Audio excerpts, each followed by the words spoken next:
कहानी है आंतरिक शक्ति। दिसंबर का महीना था। माह के साथ साथ बरस भी अपने आखिरी दिन गिन रहा था। लौटते मानसून से होने वाली बारिश और पहाड़ों पर बर्फबारी से गंगा के मैदानी क्षेत्रों में ठंड की लहर दौड़ रही थी। थर्मोमीटर का पारा 0 डिग्री को छूने को बेताब हो रहा था। सूरज की प्रखरहीन किरणें भी ठंड के प्रकोप को कम नहीं कर पा रही थी। इसलिए उसके डूबते ही ठंड का प्रकोप चारों तरफ फैल जाता। इसका असर जनमानस पर स्पष्ट दृष्टिगोचर हो रहा था।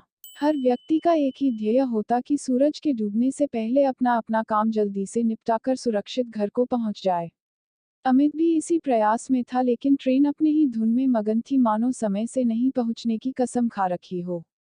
जहां खड़ी हो जाती, वहां से आगे बढ़ने का नाम ही नहीं ले रही थी। समय धीरे धीरे आगे बढ़ता रहा और आखिरकार ट्रेन मंजिल पर पहुंच गई। ट्रेन से उतरकर जैसे ही अमित ने रेलवे स्टेशन पर पांव रखा, उसकी नज़र समय सूचक घड़ी पर पड़ी, जहां लाल रोशनी में जलते बुझते छोटे छोटे बल्ब आड़ी तिरछी रेखाएं बनाते 8 बजने की सूचना दे रहे थे।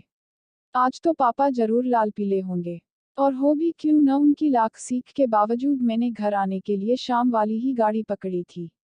लंबे लंबे डग भरते अमित रेलवे प्लेटफॉर्म को पीछे छोड़ रेलवे लाइन मकड़जाल में आ पहुंचा। इधर उधर देखते हुए सावधानीपूर्वक उसे पार कर उसने वाहन की तलाश में चारों तरफ एक नजर डाली, लेकिन सड़क के किनारे कुछ पेड़ों और इमारतों के सिवाय उसे कुछ भी दिखाई नहीं पड़ा।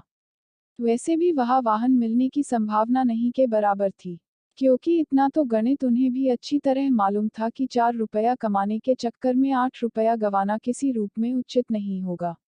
सर्दी का मौसम नहीं होता तो शायद उसे भी सवारी की जरूरत नहीं होती, लेकिन सर्द रात में सुनसान सड़क पर साथी की जरूरत ठीक वैसे ही महसूस हो रही थी जैसे बुढ़ापे में एक दंपति को होती है। कस्बे की रिहायशी इलाकों की गलियों से होते हुए वह कस्बे की सड़कों तो आ पहुंचा। खंभों से निकलती रोशनी भी ठंड से कांपती हुई प्रतीत हो रही थी। सड़कें वीरान थी तथा चारों तरफ सन्नाटा पसरा था। इतना सन्नाटा तो कर्फ्यू लगाने के बाद भी नहीं होता है जितना उस समय था। अमित पूरे कस्बे को पार कर दूसरे छोर पर आ चुका था। रोशनी के कमजोर होते ही उसका प्रतिद्वंदी अंधकार अपना साम्राज्य फैलाता जा रहा था। चंद्रमा विहीन नभ को भी अंधेरे की अधीनता को स्वीकार करने अलावा कोई चारा नहीं था। जैसे जैसे अंधेरा बढ़ रहा था वैसे वैसे बढ़ रहा था सन्नाटा और ठंड का आतंक। जब इंसान अकेला होता है तो मस्तिष्क की सक्रियता कुछ ज्यादा ही बढ़ जाती है। अमित के मन में तरह तरह की भावनाओं का ज्वार उठने लगा। अवचेतन मस्तिष्क में सुषुप्तावस्था में पड़े अनेक विचार तमाच्छादित निर्जन एवं सुनसान वातावरण में उद्दीप्त हो उठे, और फलस्वरूप डर अमित के दिलो दिमाग पर हावी हो गया। जिस रास्ते से अमित हजारों बार घर जा चुका था, आज वही रास्ता अमित को पहाड़ जैसा लगने लगा।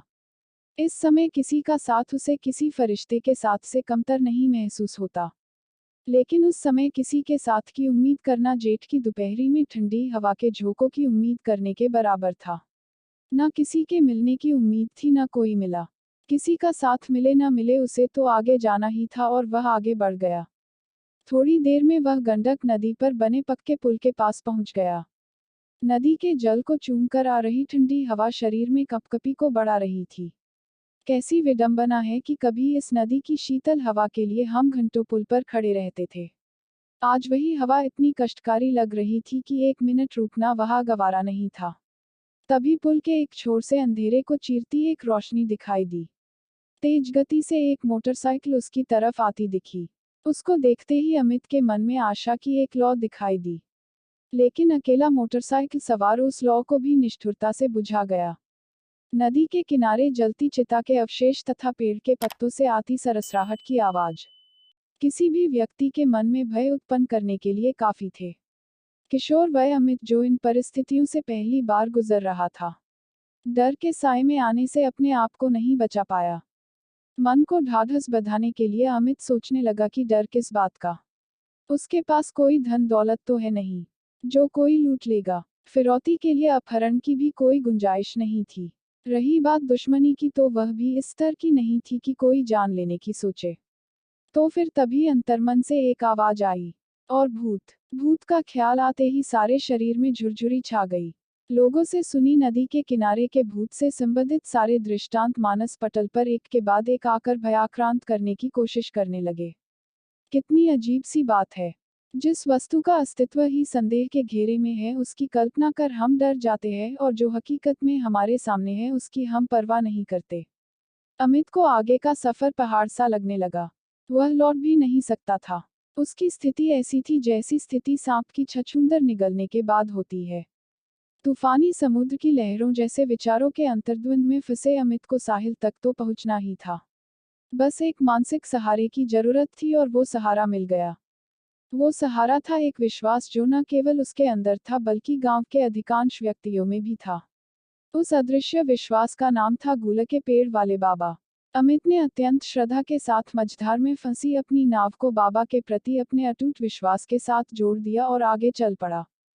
तभी उसे एहसास हुआ कि कोई उसके पीछे चल रहा है। उसने पीछे मुड़कर देखा। वहां कोई नहीं था। डर के मारे उसका बुरा हाल हो गया। तभी एक काला कुत्ता पीछे से आकर उसके पास रुक गया।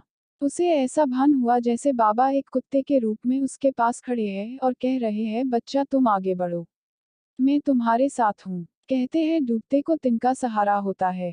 बाबा के नाम का स्मरण करते ही उसके मन में एक अद्भुत ऊर्जा का संचरण हुआ और उसके हृदय का डर धीरे धीरे पिघलने लगा। अमित तेज कदमों से मंजिल की तरफ बढ़ चला। इस बीच कुत्ता कभी आगे तो कभी पीछे भागकर अपनी उपस्थिति जताता रहा। लगभग 1 किमी पहले अमित को गांव के लिए मुड़ना था। मुड़ने से पहले उसने अपनी नजर चारों तरफ दौड़ाई लेकिन कुत्ता कहीं नहीं दिखाई दे रहा था। भारी मन से वह गांव की तरफ बढ़ चला। थोड़ी दूर चलने पर उसे कुत्ते की कमी शिद्दत से महसूस होने लगी। उसने एक बार फिर बाबा का स्मरण किया। आश्चर्यजनक कुत्ता पीछे से तेजी से उसकी ओर आता दिखाई दिया। थोड़ी देर बाद वह घर पहुंच गया। पीछे पीछे कुत्ता भी। कुत्ते को उसके साथ देखकर घर वालों की प्रश्नवाचक नजरें उसे घूरने लगी। जब उसने संपूर्ण घटनाक्रम अपने परिवार वालों को बताया तो धर्मभीरू परिवार वाले कुत्ते के प्रति श्रद्धान्वित हो गए। इस बीच कुत्ता कहीं दिखाई नहीं दे रहा था। चारों तरफ की खोज व्यर्थ गई। वो तो ऐसे गायब हुआ जैसे गधे के सर से सींग। अमित कई दिनों तक हर कुत्ते में उस कुत्ते की अक्स ढूंढता रहा लेकिन सफल नहीं हो सका। उसे अफसोस रहा कि जिसने नाव को मझधार से निकाल किनारे तक लाने का विश्वास उसके मन में जगाया, उसे वह जी भर के देख नहीं पाया।